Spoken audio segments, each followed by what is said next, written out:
আপনি এইসব কি করছেন? হ্যাঁ, আপনি। আমি আপনার সঙ্গেই কথা বলছি। আজকের এই ভিডিওটির স্পিডকে নরমালে রাখুন আর স্পিকারের আওয়াজটাকে একটু বাড়িয়ে দিন, কারণ এই ভিডিওটা আপনার জীবনের শেষ মোটিভেশনাল ভিডিও হতে পারে। আর যদি আজকের এই ভিডিওটি দেখার পরে আপনার মোটিভেশনের প্রয়োজন হয়, তাহলে বলি আপনি অলরেডি ধ্বংস হয়ে গেছেন। তো চলুন এইসব কথা বাদ দিয়ে সবার আগে আপনারা আমাকে একটা কথা বলুন, আপনি আপনার লাইফে এখন কি করছেন? আপনি একটা দৃশ্য কল্পনা করুন। আপনি মনে করুন, যদি আজ আপনার কিছু হয়ে যায় আর যদি আপনাকে এই পৃথিবী ছেড়ে চলে যেতে হয়, তাহলে কি হবে? আপনার পরিবারের মানুষ যখন জানতে পারবে, তারা অনেক দুঃখ পাবে, তারা অনেক বেশি কান্না করবে। এটা বলে যে এই সবকিছু কিভাবে হয়ে গেল, সবাই চিৎকার করে কান্না করবে।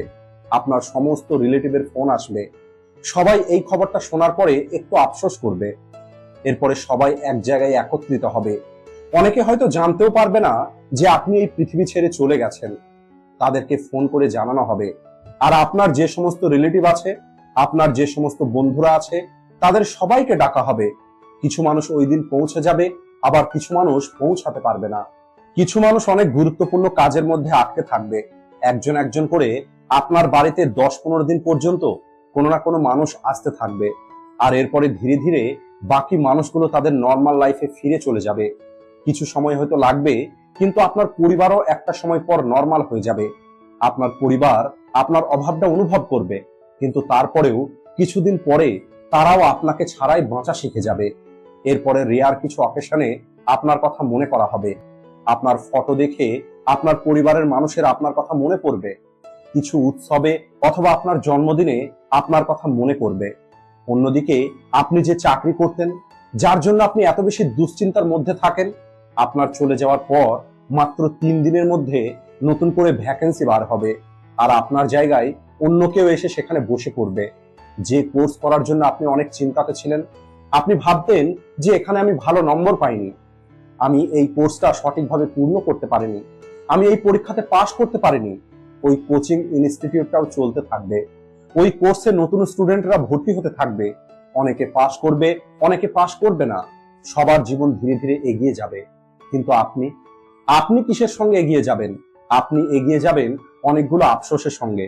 আপনি ভাববেন যে যদি আমি একটু সাহস করে আমার মনের মতো কাজগুলো করতাম, যদি আমি একটু সাহস করে আমার পরিবারের মানুষগুলোকে বলতাম যে আমি তোমাদের কত ভালোবাসি, আমি যদি কোনোদিনও তাদেরকে বলতে পারতাম আমি তোমাদেরকে কত বেশি ভালোবাসি, অথবা যদি আমি ওই মানুষটাকে বলতে পারতাম যে আমি তাকে কত বেশি প্রেম করি, যদি আমি এই পৃথিবীতে যতদিন ছিলাম আমি যদি খুশিতে থাকতে পারতাম।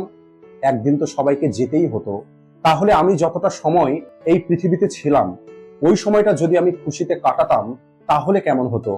কারণ আজ যাই কিছু পিছনে পড়ে আছে, এই সব কিছু সেখানেই পড়ে থাকবে। ওই বাড়ি, ওই গাড়ি যেগুলো নেওয়ার জন্য আপনি দিনরাত এত বেশি দুশ্চিন্তা নিয়ে রেখেছেন, ওই সব কিছু এখানেই থেকে যাবে। ওই বাড়িতে আজ অন্য মানুষ থাকবে। যে বাড়িটা তৈরি করার জন্য আপনি এত বেশি দুশ্চিন্তা করেছেন, ওই বাড়ি তৈরি করার জন্য আপনি ব্যাংকে গিয়ে লোন নিয়েছেন। আপনি ভেবেছেন এটা হলো আমার স্বপ্নের বাড়ি, আমাকে এটা তৈরি করতেই হবে। আপনি নিজের জন্য গাড়ি নিয়েছেন, আর তার জন্য কার লোন নিয়েছেন। আপনি ভেবেছেন গাড়ি তো আমাকে কিনতেই হবে, কিন্তু এই সব কিছু এখানেই থেকে যাবে। আমি আপনাদের এটা বলছি না যে আপনি আপনার স্বপ্নের জন্য কোনো কাজ করবেন না, কাজ তো আপনাকে করতেই হবে। কিন্তু আমার কথা হলো, এত বেশি স্ট্রেস আপনি কেন নিচ্ছেন, যখন আপনি এটা জানেন যে যে কোনো মূল্যে আমাকে পরিশ্রম তো করতেই হবে, আমাকে এগিয়ে যেতেই হবে, কারণ এই পরিশ্রমের কারণে আমি এই সবকিছু অ্যাচিভ করতে পারবো। তাহলে ওই কাজটা স্ট্রেস নিয়ে করার পরিবর্তে খুশি খুশি করা শুরু করুন। অর্থাৎ আমি বলতে চাইছি, যতটা সময় আপনি এই পৃথিবীতে ছিলেন ওই সময় আপনি খুশিতে থাকতে পারেননি, আর আপনি যাই কিছু এতদিন পর্যন্ত অর্জন করেছেন সেই সবকিছু এখানেই থেকে যাবে। আর সবশেষে যদি দেখা যায় ওই সমস্ত জিনিস একদিন রেখে যাওয়ারই ছিল।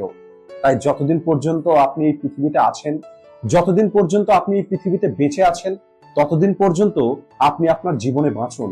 আমি আপনাদের এটা বলছি না যে আপনার পরিবার যেহেতু আপনি চলে যাওয়ার পরে আপনাকে ছাড়াই বাঁচা শিখে যাবে, তাই আপনি আপনার পরিবারের মানুষদেরকে ভালোবাসবেন না, তাদেরকে ভালোবাসা ছেড়ে দিন। আমি বলছি আপনি আপনার পরিবারের মানুষকে ভালোবাসুন, অনেক বেশি ভালোবাসুন, কিন্তু কিছু সেকেন্ডের জন্য আপনি একবার এটাও ভাবুন, যদি কাল 12টার মধ্যে আপনার মৃত্যু চলে আসে তাহলে কি করবেন? বেশ কিছুদিন আগে আমি একটা বইতে পড়েছিলাম যে যদি আপনি এটা জানতে পারেন যে আজ রাত 12টা পর্যন্ত আপনি বেঁচে আছেন, 12টার পরে আপনি মারা যাবেন, তাহলে তখন আপনি কি করবেন? যদি আপনি এটা জানতে পারেন যে আমি আজ রাত 12টার পরে মারা যাব, তাহলে আপনি কি করবেন? তখন কি আপনি সেটাই করবেন যেটা আপনি এখন করছেন? আমাদের কি মনে হয় যে আমাদের কাছে অনেক বেশি সময় আছে, আর এই কারণেই সবকিছু যেভাবে চলছে সেভাবেই চলতে দেওয়া যাক। কিন্তু সত্যিটা হলো আপনার কাছে অনেক বেশি সময় নেই। তাহলে আপনি সেই সবকিছু কেন করছেন যেগুলো করা আপনার ইচ্ছে নয়? মনে রাখবেন, সবকিছু আপনি না থাকলেও চলতে থাকবে। সবাই নিজের মতো করে বাঁচা শিখে যাবে, আর আপনি যখন এই পৃথিবী থেকে চলে যাবেন তখন আপনার কাছে থাকবে কেবলমাত্র অনেক আফসোস। তাই আপনি কেন আপনার কাছে এত আফসোস রাখবেন? কারণ একটি সময় পরে আপনার মনে হবে যে যদি আমি একটু জেদি হতাম আমার স্বপ্ন নিয়ে, আমার স্বপ্নকে পূর্ণ করার জন্য। আমি জানি আপনাদের মধ্যে প্রত্যেকটা মানুষের মধ্যেই এমন কোনো না কোনো স্বপ্ন অবশ্যই আছে যেটা আপনি করতে চেয়েছিলেন কিন্তু আপনি করতে পারেননি, তার পিছনের কারণ যাই হোক না কেন।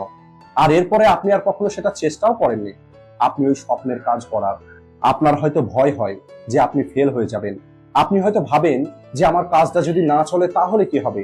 আমি আপনাদের এটা বলছি না যে আপনি কোনো চাকরি করছেন অথবা কোনো ডিগ্রি নিয়ে পড়াশোনা করছেন তাই আপনি আপনার স্বপ্ন পূর্ণ করার জন্য এগুলোকে ছেড়ে দেবেন।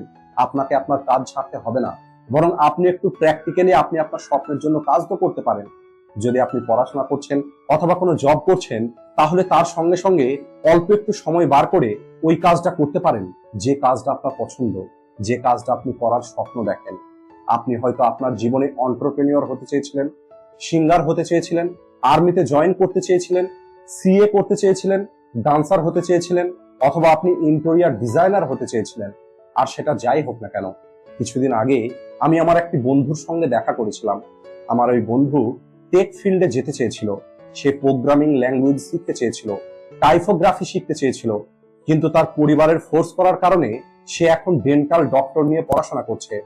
আর এখন যদি ওই বন্ধুটা ডক্টর হয়েও যায়, তারপরেও সারাটা জীবন তার মধ্যে একটা রিগ্রেট থাকবে যে আমি আমার জীবনে অন্য কিছু করতে চেয়েছিলাম। আর এমনটাও নয় যে আপনার পরিবার আপনার কথা শুনবে না। আসলে আপনার পরিবার নিজের সন্তানকে স্ট্রাগল করতে দেখতে চায় না। আপনার বাবা মায়ের মনে হয় আপনার যে স্বপ্ন, হয়তো ওই স্বপ্ন দিয়ে আপনি কখনোই টাকা রোজগার করতে পারবেন না, আর আপনাকে হয়তো সারাটা জীবন ফাইন্যান্সিয়ালি স্ট্রাগল করতে হবে। আপনাকে যেন কারোর উপরে ফাইন্যান্সিয়ালি ডিপেন্ডেন্ট না হতে হয়, আপনার উপরে যেন কোনো ঋণের বোঝা না চলে আসে। আপনার পেরেন্টস কেবল এগুলোই চায় না। কিন্তু এর অর্থ এটা নয় যে আপনি যদি আপনার বাবা মাকে কোনো কথা বোঝান তাহলে তারা আপনার কথাটা বুঝবে না। আপনি বর্তমানে যাই কিছু করছেন তার সঙ্গে আপনি আপনার স্বপ্নের জন্য কাজ করতে পারেন, কারণ এটাই আপনাকে বেঁচে থাকার আনন্দ দেবে। আর এখন যদি আপনি এটা না করেন তাহলে আপনি এটা কবে করবেন? যখন আপনার জীবনে শেষ দিন চলে আসবে তখন। এর কারণ হলো আপনার জীবনে ওই শেষ দিনটা তো আসবেই। আমি জানি না আমার জীবনের শেষ দিনটা কবে, আপনি এটা জানেন না আপনার জীবনের শেষ দিনটা কবে, আমাদের কেউ জানে না তাদের জীবনের শেষ দিনটা কবে। তাহলে আমরা কেন অপেক্ষা করছি? যা কিছু আমরা করতে চাই সেটা করে দেখা যাক যে তারপরে কি হয়। কারণ যাতে এমনটা না হয় যে অনেক বছর পরে গিয়ে আপনি যখন পিছন ফিরে দেখবেন তখন আপনি ভাববেন আমি এই সব কিছু কি করছি, কেন এই সব কিছু করছি। আপনার লাইফ ওই একটি কোর্সের থেকে অনেক বড়, ওই একটি এক্সামের থেকে অনেক বড়, আপনার লাইফ ওই রিলেশনশিপের থেকে অনেক বড়। আপনি একটি সুন্দর লাইফ ডিজার্ভ করেন, আপনি একটি সুন্দর ভালোবাসার মানুষ ডিজার্ভ করেন, আপনি আপনার লাইফে লাভ, হ্যাপিনেস, সাকসেস সবকিছু ডিজার্ভ করেন। তাহলে কেন আপনি আপনার লাইফকে এভাবে স্বীকার করে নিচ্ছেন যে আমার জীবন তো এইরকমই? আপনি ভাবছেন আপনার লাইফের সবকিছু এভাবেই চলবে। তাহলে বলি না, কখনোই এভাবে চলতে পারে না। এর জন্য আপনাকে একটি ডিসিশন নিতে হবে যে আজ থেকে আমি আমার সম্পর্কে চিন্তা করব, আজ থেকে আমি আমার লাইফের রেসপন্সিবিলিটি নিজেই নেব, যে আমার জীবনে যাই কিছু হবে তার সম্পূর্ণ দায়িত্ব আমার। যদি আমি কোনো কাজে ফেল হয়ে যাই তারপরে ওই কাজের সম্পূর্ণ দায়িত্ব আমিই নেব। আর আপনি কেবল এটা চিন্তা করেই চলা শুরু করে দিন, তারপরে দেখুন আপনার জীবনে কি হয়। তাই একবারের জন্য আপনি একটু শান্ত হয়ে বসে নিজের মনকে জিজ্ঞেস করবেন যে তুমি কি করতে চাও, তুমি কি চাও। আপনি এই পৃথিবীতে প্রতিটা মানুষকে জিজ্ঞেস করছেন আপনাকে কি করতে হবে। এর জন্য আপনি ইউটিউবে অনেক ভিডিও দেখছেন যে লাইফে কি করতে হবে, কিন্তু আপনি কি নিজেকে কোনোদিন একবার জিজ্ঞেস করেছেন যে আপনাকে কি করতে হবে? যার প্রয়োজন আপনি তাকেই জিজ্ঞেস করছেন না। আপনি বাইরে থেকে কোনো উত্তর পাবেন না। আপনি একটা কথা আমাকে বলুন, এতদিন পর্যন্ত আপনি কি কোনো উত্তর পেয়েছেন? আপনার বয়স এখন যাই হোক না কেন তাতে কিছু যায় আসে না। আপনি আমাকে কেবল এটা বলুন, এতদিনে কি আপনি কোনো উত্তর পেয়েছেন? আমি জানি আপনি কোনো উত্তর পাননি যে আপনাকে আপনার জীবনে কি করতে হবে। আপনি এই উত্তরটা কোনোদিনও পাবেনও না যতদিন না আপনি একটু শান্ত হয়ে বসে নিজেকে এই কথাটা জিজ্ঞেস না করবেন যে আমার কি চাই। তাই একবারের জন্য নিজেকে জিজ্ঞেস করুন যে আপনি কি চান, আপনার কি চাই, আপনি কি করতে চান। আর দ্বিতীয়ত, একবার ভেবে দেখুন, যদি কাল আপনার জীবনের শেষ দিন হয় তাহলে আপনি কি করবেন? আপনি কি তখনও ওই লাইফে বেঁচে থাকবেন, ওই কাজগুলোই করবেন যে কাজগুলো এখন আপনি বসে বসে করছেন? আর যদি এর উত্তরটা না হয়, তাহলে আপনার জীবনের মধ্যে পরিবর্তন নিয়ে আসুন। আপনি নিজের জন্য একটু ভাবুন। কেউ আপনার জন্য কোনো কিছু ভাববে না, আপনাকেই আপনার জন্য ভাবতে হবে। তাই সময় থাকতেই আপনি ভেবে নিন, কারণ পরে যেন এমনটা না হয় যে আপনি আফসোস করে এই কথাটা বলবেন যে কেন আমি ওই সময় নিজে চিন্তা করে এগিয়ে যাইনি, আমি ওই সময় কেন ভাবিনি যে আমার কি চাই। এই পৃথিবীর ভিড়ের মধ্যে হারিয়ে যাওয়ার আগে আপনি একবার দাঁড়ান আর একবার চিন্তা করুন আপনি কি চান। আর যখন আপনি এর উত্তরটা পেয়ে যাবেন, তখন আপনি আপনার স্বপ্নের পিছনে লেগে যান।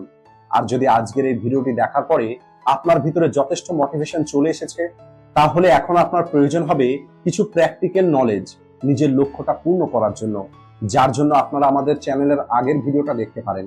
সবশেষে, যদি আজকের এই ভিডিওটি আপনাদের ভালো লেগে থাকে তাহলে ভিডিওটিকে লাইক ও শেয়ার করতে ভুলবেন না। আর কমেন্টে অবশ্যই আপনাদের ফিলিংস শেয়ার করবেন। দেখা হচ্ছে পরের ভিডিওতে। ধন্যবাদ।